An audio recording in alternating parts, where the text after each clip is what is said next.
മനസ്സുകളും ചിന്തകളും ഹൃദയങ്ങളും ഉയരങ്ങളിൽ പിതാവാം ദൈവത്തിന്റെ വലത്തുഭാഗത്ത് മശിഹാ തമ്പുരാൻ ഇരിക്കുന്ന സ്ഥാനത്തായിരിക്കണം.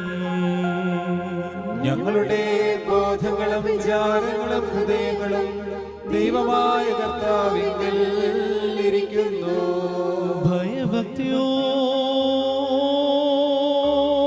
ഭയഭക്തിയോടെ നമുക്ക് നമ്മുടെ കർത്താവിനെ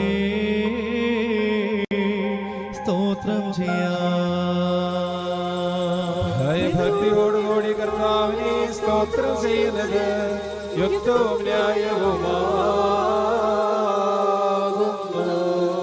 കർത്താവേ, തിരുമുൻപാകെ നിന്നുകൊണ്ട് ഇടവിടാതെ മഹത്വപ്പെടുത്തുന്ന ആയിരങ്ങളും പതിനായിരങ്ങളുമായ അഗ്നിമയന്മാരോടൊരുമിച്ച് തൃത്വസ്തുതികളാൽ നിന്നെ പുകഴ്ത്തുവാൻ നിങ്ങൾ യോഗ്യരായി തീരണമേ. കതുക്കോയേനാ